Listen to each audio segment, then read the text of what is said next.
Now, today's festival is part of the celebrations for International Women's Day, which is held annually on the 8th of March. It's worth reminding ourselves of the origins of International Women's Day, which was established in 1910 at a conference of the Second Socialist International, following decades of struggle for women's suffrage and against women's oppression. And of course, it was on International Women's Day in 1917 in St. Petersburg that female textile workers walked out on strike, heralding the start of the Russian Revolution. And with that backdrop today of the multiple crises of the pandemic, the contraction of the world economy and climate change, women are once again in the forefront of struggle. We have seen this recently in Poland, Brazil and Ireland, where women have in some cases risked their lives in the struggle for reproductive rights. We've also seen it in the US, Spain and India and elsewhere, where women have marched against and campaigned against sexual harassment and oppression. Young women in particular are taking the lead in movements such as the recent rent strikes amongst students here in the UK. So let's move on to today's first session. We have a fantastic lineup of speakers for you this morning. Later on, we'll be hearing from socialist and historian Dr. Louise Raw, who will be speaking about the match women's struggle of 1888, as well as some information about Eleanor Marx, whose father, Karl Marx, was the founder of modern socialism. We will also be showing a pre-recorded video contribution from Katia Hanke from Ireland, who will be speaking about the Russian revolutionary Clara Zetkin. But I'm delighted to introduce our first speaker, Rachel Holmes. Now, Rachel has written a number of important books, including biographies of Eleanor Marx, but also this mighty tome about Sylvia Pankhurst, Natural Born Rebel. And she's here to talk to us today about Sylvia Pankhurst. So Rachel, I'm going to put timer on for 15 minutes. Is it okay to give you 5-minute reminders in the chat? Oh, yes, yes, please. Okay, I will do. So without further ado, I will introduce Rachel Holmes. Well, thank you very much, Sue. And good morning, everyone. It's great to see you on a Sunday morning. Good morning, Louise. I'm loving your backdrop there. It's fantastic. Really, really great. You're going to have to give me some tips on how to do that. Yeah, it's really good to congregate this morning. And I'm really pleased that Sue, put us so squarely in the context of International Women's Day and thinking about the origins of how we got here. And in terms of thinking about Sylvia Pankhurst, it's really again a very good context to be talking, because one of the things that struck me, the book came out, my Sylvia Pankhurst book came out last September, and one of the things that struck me since it came out, notwithstanding that obviously publishing books during the pandemic is kind of a bit weird anyway, is a continuation of the experience that I found from writing the book about Eleanor Marx, but even more so with Sylvia Pankhurst, I think because she's British, or she's thought of more as a sort of, because of the Pankhurst being a sort of English family in that way. But this kept the sense of a division of a world that I lived in, that that you could quite in a really straightforward way, and I don't say this and not in a good way, that literally when you're interacting with people in different contexts, you could sort of tell what their politics and their world were by which Pankhurst they knew. So if it was Emmeline and Christabel, so yeah, and that in the context of the International Women's Day and the loss of memory, if you like, in a broader mainstream, not to us, but in terms of what the sort of who's got the conch, who's holding the microphones, who've got the platforms of what the various waves of feminism are, putatively, that on the one hand you would have I remembered sort of talking to some people and they were like, Oh yes, yes, I remember Emmeline Pankhurst. And I'm like, no, I'm writing about, this is quite a well-known newspaper columnist, I'm writing about Sylvia Pankhurst. And she's like, oh, which one was she? And I said, well, you know, she's like, well, I don't really know her in my world. I know, you know, in Emmeline world. And I'm like, well, you know, in my world, she's quite well known. So what's the reason for all that? Well, just because I think, and in her introduction, Sue was saying that we move through in the course of today to think about contemporary issues, or to feel more contemporary about how to fight against sexism and fascism. But that is exactly why I wrote a book about Sylvia Pankhurst, because I see her as this figure, as I'm sure that we all do, that gives us the manual, the if you like, the Sylvia Pankhurst activist handbook. So just to backtrack and to sort of go into to put it in context, the Pankhurst family in Britain originated in Manchester and were a political family. And Sylvia Pankhurst was the youngest daughter of 3 daughters. Her mother was Emmeline Pankhurst, who, as she grew up, became very well known in the British context as the leader of the Women's Social and Political Union, which was a more militant, a new breakaway group from the women's suffrage struggle in Britain. And Sylvia Pankhurst's father was a barrister. He was a Republican, not in the American sense, but in the sense of being anti-monarchy, a socialist. And we, in Britain, Sylvia Pankhurst is remembered as, if you like, the Red Suffragette, the Pankhurst who remained consistent to her adherence and belief in feminism, but socialism as well. And that is why, in this more international context today, she remains the most relevant and remembered one, because she was the Pankhurst who was part of the international socialist movement.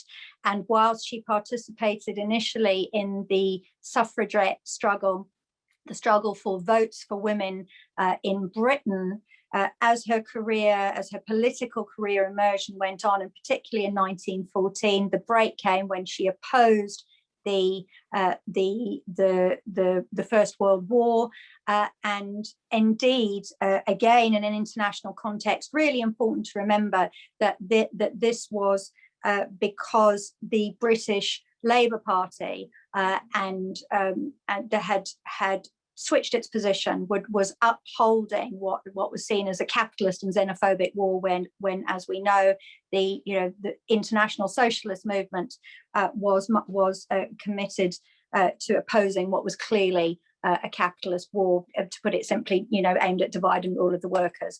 And Sylvia had a very, very multi-layered career, and I'm not here to give you a biography of all of those aspects of her. She was an artist, she was a newspaper editor. As I say, she used various different tools of organization, but she also, in brief, was someone who was born into the middle classes, and she, in Britain, and during the course of her career moved literally and we can see her geographical move in London, for example. She moved to the East End, where she worked and was part of the East End working women's movement. And that is the crux to understand Sylvia in an international context. The reason that she knew Clara Zetkin, the reason that she published the works of Karl Liebknecht and Rosa Luxemburg in her newspapers, indeed, the reason that she knew Alexandra Kollontai, who she published in her newspapers, the Women's Dreadnought and then the Workers' Dreadnought. Indeed, she was one of the first people to publish Lenin in Britain, was because she was very much part of the international movement. And in Britain, what happened was that there was an argument between, as there were in many other countries, but it was very, very pronounced, an argument about whether the struggle for votes for women was going to be a limited vote, a class vote, and thus just another example of sort of, divide and rule that was based on property and money, that would thus exclude the majority of working people, i.e. working women, or whether any kind of meaningful progress, as Clara Zetkin, as Rosa Luxemburg believed, had to be based on either a struggle for a universal vote, thus including all people, because of course when Sylvia Pankhurst was born, and this is one of the things that bourgeois right-wing feminism consistently ignores and erases, is to remember that most working men did not have the vote when Sylvia Pankhurst was a young woman. So you have the unedifying experience of having a celebration for the limited vote in 2018 that we had here in Britain, which isn't even mentioning the fact that men were excluded. So in the context of now, it's really helpful for us to kind of to reflect on Sylvia's career in a way as a litmus test, because she also, having been very much involved in the founding of the Labour Party in Britain and moving forward through forms of what she hoped would be the reform of parliamentary democracy, fundamentally she came to a point where she lost confidence in that. Indeed, she had an argument with Lenin, and who respected her hugely, which is why there was good grounds for that debate. But she's very interesting to us, I think, in this current moment, to see where she sees the limitations, or she's worried about the limitations of what the evolution of parliamentary democracy might mean and its ability to fight fascism. And for these reasons, she remains very, very relevant and present to us now. I'd just like to take a little bit of time also to say how central the struggle against racism, all forms of racism, was in Sylvia's career. From a British point of view, her family came from a context who had been abolitionists. They had supported the anti-slavery movement. So she was very much brought up in a context of anti-slavery, but also more broadly opposition to colonialism. So at school, her brother was beaten unconscious and had to be carried home by the school teacher. Her sister had a book thrown at her head because her family, her parents, opposed the British Boer War, the South African War. They were on the side, they were on the anti-imperialist side, and that was very significant, and also gives us the context for her early anti-colonialism. This carries through, and by the time we're emerging from the so-called First World War, the so-called Great War, Sylvia's engagement from that time on is in anti-fascism. She early on, because of her involvement in the socialist movement, because of course it's very interesting for us to be sitting here together. As I was discussing with somebody yesterday, it's really important to remember that there were so many after the war socialist and indeed communist inspired political movements happening to go all over Western Europe, in Italy, in Germany, in France, and all those movements, all those sort of political things that in Britain were happening athwart in a different way. What happened with Sylvia was that she understood the dangers of the reigns of fascism, and she spent the rest of her life committed to anti-fascism, fighting Mussolini against Mussolini's imperialist racist war in Ethiopia, and indeed more broadly, fascism generally. And for her, that was always linked to anti-racism. And she ended up an Ethiopian patriot and is buried in a patriot's grave in Addis Ababa. I really look forward to picking up on some more of these points and discussion, and indeed, interacting with my comrade sister Louise Raw on this, who, as well as being a specialist on Eleanor Marx, also knows a great deal about Sylvia Pankhurst.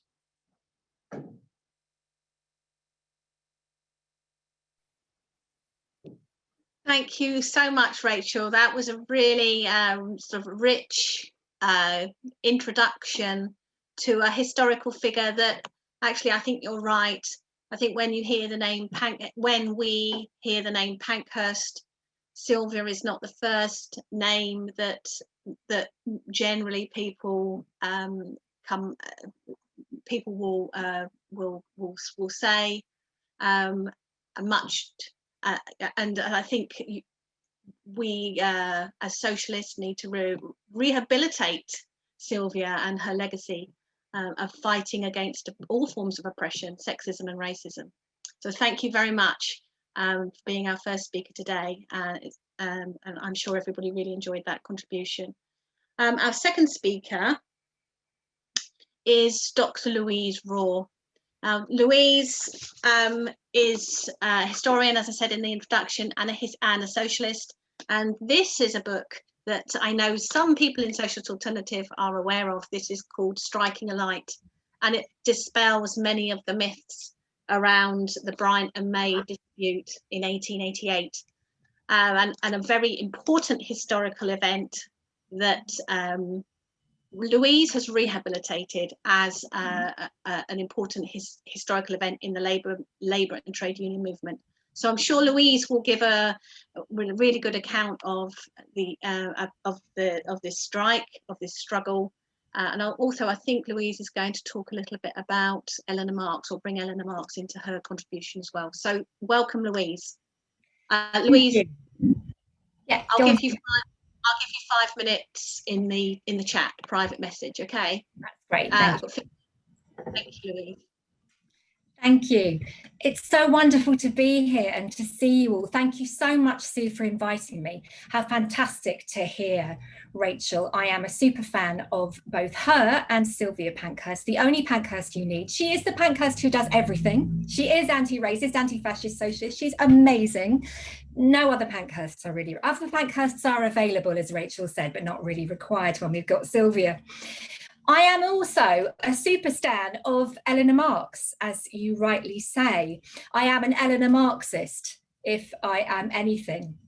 A wonderful woman, also an internationalist as well, completely, and somebody so talented. I mean, such a linguist. She sort of casually learns Norwegian in order to translate Ibsen. She is the first person to translate Madame Bovary into English, but this is just sort of a Wednesday afternoon for her, because she's also going out being a political leader. Of course, her dad you might have heard of. She's just this incredible organizer. But like Sylvia, although she's born into very skint middle classes, but sort of middle classes, her solidarity is completely with the working class, and not in that sort of lady bountiful, oh, the poor, aren't they marvellous, let's give them some money and sort of pat them on the head. No, she's absolutely there with them, like Sylvia. She's one of them, not just because she's always skint, but because she has this remarkable empathy and compassion. She sees them as equals. They're not people she's looking down on. To give you an example of why I love Eleanor so, let's go back to London, to Trafalgar Square in November 1887. A peaceful demonstration starts out that way anyway. Eleanor's present, 30,000 people are present, working class people, various socialists, celebrity socialists of the day, marching to Trafalgar Square, protest about unemployment, and also about conditions in Ireland. You know, oppression in Ireland by the Brits is a huge issue on the left, rightly so. Bands are playing, it's a bit of a day out, really, until, as William Morris, he of the Socialism and the Wonderful Wallpaper, says, we walked into a net, because they walked into a trap. There were thousands of cavalry and police waiting to attack, and they fired on this peaceful crowd. At least one person died. A clerk, a young man called Alfred Linner, was trampled under a cavalry horse, repeatedly trampled, despite the crowd pleading with them to stop. He died. Later in hospital, he left 2 young children. He was already a widower, so those children became orphans on that day.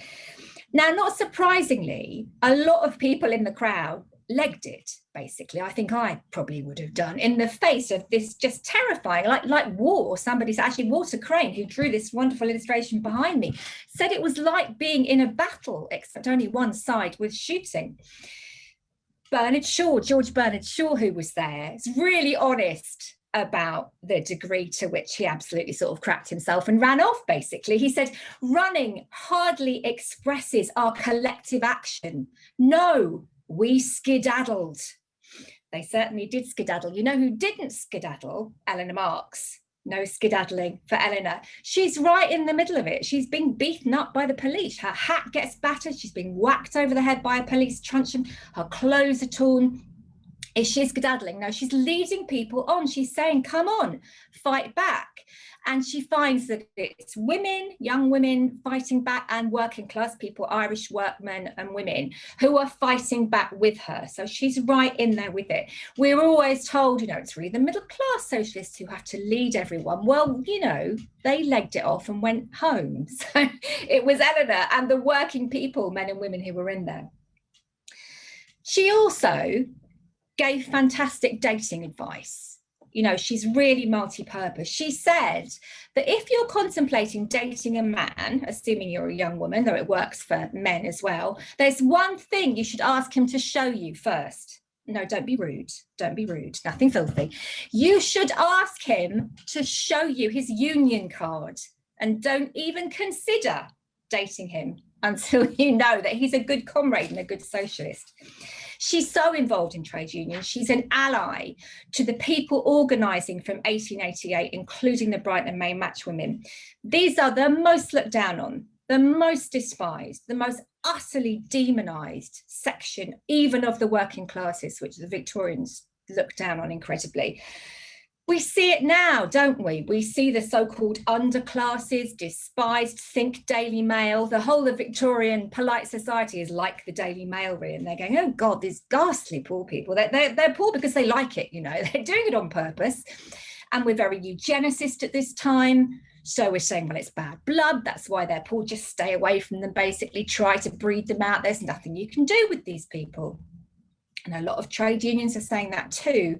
The big bearded, top-hatted men, the top boys, the leaders of the trade union movement at this time, they don't want working class people, really, not really working class people, messing up their nice movement. And they certainly don't want working class women. Ooh, you know, they don't really want them at Congress. They don't want them around. We're doing this thing on our own. We're respectable men, and we don't want you lot sort of, you know, spoiling it all for us. But Eleanor, not that way at all. She completely understands working people who aren't being allowed into trade unions. The most exploited ones that need it the most are going on strike to fight for the right to unionise, and she is 100% with them. Now, the match women were called, quite simply, the lowest of the low by their supposed betters. They worked for the biggest, one of the biggest employers, certainly of female labour in London, and a huge player in the country. Brighton and May matches, massive player. Factories all over England, exporting matches. The government is forming policies just to support Brighton and May. That's how important they're considered to the economy. And they call their workers a rough set of girls. And if that's not bad enough, they're also mainly Irish. I mean, come on, girls. If you've got to be working class, don't be Irish heritage as well. That's just awful, isn't it? That's 2 strikes against you, according to posh Victorians. 3rd strike against you, they're EastEnders. I mean, really. EastEnder is used as an insult, by the way. It first comes into the language as an insult. Cannot be respectable poor if you're an EastEnder. So when they go on strike in 1888 over management bullying, people laugh, really, and think, for goodness sake, you know, when you hear the press is sort of saying, well, they've got jobs, they're so lucky, how dare they? And look at them parading around the streets of the East End, accompanied by men of the very worst type. Oh dear, it's all ghastly. Police are being rushed in just in case these terrible unwashed women, you know, start a revolution or something, because you know what the poor are like, they will do that sort of thing if you turn your back on them. They're marching around the East End, they're singing very rude songs, I'm afraid, about their employers, because there isn't Twitter then. So to let people know they're on strike, they're making a lot of noise. They're singing, we're going to hang old Bryant on a sour apple tree. We do not obviously condone this sort of disrespect towards employers at all. But they're telling people about phossy jaw, the necrosis they're getting from white phosphorus working with matches, which, by the way, completely unnecessary, safe phosphorus available, red phosphorus, but expensive. So let their jaws rot. There's lots of them. There's loads of unemployed EastEnders. We can just replace them. In March to Parliament, MPs that they speak to are amazed. They're sort of saying, I said, you know, these women can sort of speak. They can form entire sentences. Who knew that working class people could do that? The class divide then, you know, it's huge. male MPs are not going to have sat down and talked on an equal basis with working class women. And the matchwomen are just brilliant. They're just brilliant advocates. The pressure grows on Brighton and May, who are fuming, by the way. They're absolutely fuming. They do not give in to their workers with any kind of good grace. They are absolutely spitting feathers that they've had to give in. You can see in the archives, 60, 70 years later, they are still bitching and moaning and saying, look, there was nothing wrong with working conditions. They're just a bunch of bloody Reds. It's not our fault. But they had to give in. In less than 2 weeks, these women with no trade union, considered scum, frankly, by most Victorians, had got better rates of pay, a dining room so they could eat out of the phosphorus fumes, which got into their jawbones, rotted their jawbones and often killed them, and the right to form the largest union of women and girls in the country. Amazing. It's just an incredible victory. But the press and historians since, I'm afraid, have managed to snatch defeat from the jaws of that victory and say, oh, well, it wasn't really a working class female victory. You know, calm down, Louise, it wasn't really. It was organised by the middle classes, by middle class socialists, you know, like the Fabians, George Bernard Shaw running away from Trafalgar Square, and Annie Besant. They did all that. They made them go out and strike. Bit tricky when you see Annie Besant going, no, what, pardon? No, I absolutely don't support women like that going on strike. What? It wasn't me. It's like that Shaggy song, it wasn't me. That's Annie Besant throughout the whole of 1888. No, I didn't organise the strike. Why do I insist she does? We can't stand, really, a bunch of uneducated teenage girls changing the world. It's not how our narrative of top-down history of kings and queens and great leaders works. We can just about allow Annie Besant. I mean, we'd rather not have a woman, but at least she's middle class. Where is Eleanor Marx in all this? You would think right at the front, but not actually involved in the matchwomen strike. Really surprising, because she is in all the latest disputes. And why isn't she? You can sum it up by saying bloody men, really, I'm afraid. Sorry to my brothers here. Step forward, Edward Aveling. Now, Rachel and I have bitched extensively about Edward Aveling.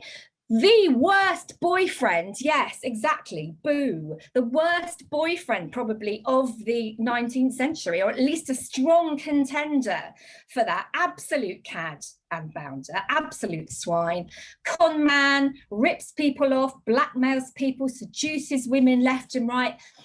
And he wasn't even hot, quite honestly. George Bernard Shaw said no one could be so bad as Aveling looks, and he quite liked him. So it's this ghastly bloke. He's really involved in Eleanor's tragic death as well, by suicide. But because of that, it tarnished her reputation, like deeply unfairly. People said, well, I mean, she's supposed to be this socialist, but she's dating this con man who's ripping off other working people. She's supposed to be a feminist, but she kills herself over a man. Of course, she doesn't. Suicide's not that simple. But that was allowed to happen to her reputation. It's deeply unfair, victim blaming. But when we look at the amount of men Eleanor Marx would have wanted to date in that period, let alone the amount of men he would have wanted to date a Marxist, the daughter of Karl Marx, a feminist who had no intention of making your tea and having your tea on the table at 6 o'clock, in fact, wanted to go out and change the world. You know, there wasn't a huge dating pool available to her, as brilliant and as beautiful as she was. And so she was stuck with Aveling. But we have to consider that relationship as domestic abuse. He was an emotional abuser, a manipulator. He presented himself as this wonderful colleague for her, this workmate who understood her work and would support it as few men would, and a fan of her dad's. Regarding the matchwomen strike, the problem was that his ex was Annie Besant. He had left Annie Besant for Eleanor Marx, but not done it in any kind of straightforward way, because he is a waste man. I cannot emphasize this enough. He is an absolute shit. So he makes Annie Besant think, oh, this terrible Eleanor Marx is seducing me away from you, Annie. I don't want to go, but what can I do? So Annie Besant is slagging Eleanor Marx off all throughout the press. It's like a Twitter spat, but in the newspaper, she's going, this Eleanor Marx has stolen my man, and it's just awful. Because of that, Eleanor Marx steps back from the Match Women's strike. Aveling is going to do anything to keep these women apart, isn't he? All abusive men will do anything to keep you away from their ex. They will tell you their ex was mad, won't they? Always. We see this. I work with a domestic violence charity. We see it all the time. So that's why she's not involved. Poor Eleanor, completely loyal to him. She realises what a shit he is, a bit too late, which again, abusers get their feet under the table, then they reveal their true selves. And then he makes her feel guilty. He fakes all these health crises. He gets her to stay with him constantly. He plays on her compassion, her kindness and her goodness. But we shouldn't take her eventual suicide as an admission that she was some kind of weak woman. She was anything but. Look what she achieved in her life, despite being in this horrendous, abusive relationship.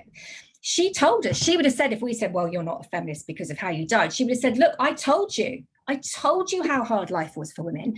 There's your proof. Even for a woman like me, a brilliant woman like me, it was hard. She said, women are in an oppressed condition. They are in a condition of merciless degradation, the creatures of an organised tyranny of men, as the workers are the creatures of an organised tyranny of idlers. She got it. She got that double class and sex oppression. Her dad said, just to finish, workers of the world unite, you have nothing to lose but your chains. Speaking of working women, James Connolly said in 1915, none are so well equipped to decide what is a fetter, what is a chain, as those who wear them. In other words, don't tell women what oppression is, as so often happens. Let them tell you, listen to women.